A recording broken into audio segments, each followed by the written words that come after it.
ഞാൻ ഒരു ഡ്രൈവിംഗ് ഇൻസ്ട്രക്ടറാണ്. എൻ്റെ പേര് മണികണ്ഠൻ നവജ്യോതി എന്നാണ്.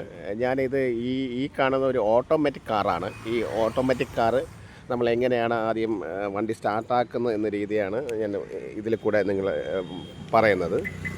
ആദ്യം നമ്മൾ വണ്ടി തുറന്നു, വണ്ടിക്കകത്ത് കയറി ഡ്രൈവിംഗ് സീറ്റിലോട്ട് ഇരുന്നതിന് ശേഷം, ഇത് വളരെ എളുപ്പമാണ്, മറ്റുള്ള വണ്ടികളെ പോലെയല്ല. ആദ്യം നമ്മൾ ഇങ്ങനെ ആദ്യം ബ്രേക്കിൽ നമ്മൾ ആദ്യം കാൽ അമർത്തിയതിന് ശേഷം ഇഗ്നേഷൻ ഓൺ ചെയ്യണം.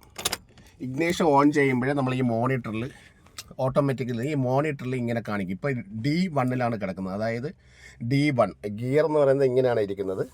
D1 ആ D1 എന്നുള്ളതിനെ നമ്മൾ ഈ ന്യൂട്രൽ പൊസിഷനിലോട്ടാക്കണം. അപ്പോൾ ഈ മോണിറ്ററിൽ ന്യൂട്രൽ പൊസിഷൻ കാണിക്കും. ന്യൂട്രൽ പൊസിഷൻ കാണിച്ചതിന് ശേഷം മാത്രമേ എൻജിൻ സ്റ്റാർട്ട് ആവുള്ളൂ. മീൻസ് എൻജിൻ സ്റ്റാർട്ട് ആവുകയാണെങ്കിൽ ബ്രേക്ക് അമർത്തിയാലേ എൻജിൻ സ്റ്റാർട്ട് ആവുള്ളൂ. ആ എൻജിൻ സ്റ്റാർട്ടായതിന് ശേഷം നമ്മൾ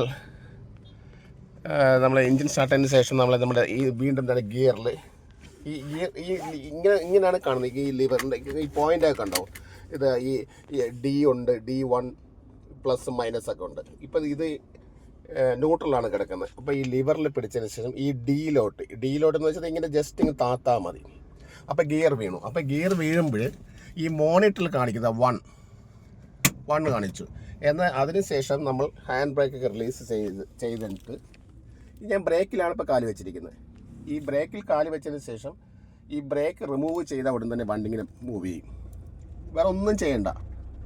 ബ്രേക്ക് ഇങ്ങനെ റിമൂവ് ചെയ്താൽ മൂവ് ചെയ്യും. ബ്രേക്ക് അമർത്തിയ വണ്ടി നിൽക്കും. ബ്രേക്കിൽ നിന്ന് കാലെടുത്ത് കഴിഞ്ഞാൽ വണ്ടി മൂവ് ചെയ്യും. ഇങ്ങനെയാണ് ഈ ഓട്ടോമാറ്റിക് വണ്ടി ഓടിക്കുന്നത്. നമ്മളിപ്പോൾ വണ്ടി സ്പീഡ് വേണമെങ്കിൽ നമ്മൾ തൻ്റെ ഈ ആക്സിലേറ്റർ ഇങ്ങനെ കൊടുക്കും, വണ്ടി പോകും. നമ്മൾ എത്രത്തോളം ആക്സിലേറ്റർ കൊടുക്കുന്നു അതനുസരിച്ച് വണ്ടി മൂവ് ചെയ്തോളും. ഇങ്ങനെയാണ് ഓട്ടോമാറ്റിക് വണ്ടി നമ്മൾ എടുക്കുന്നത്.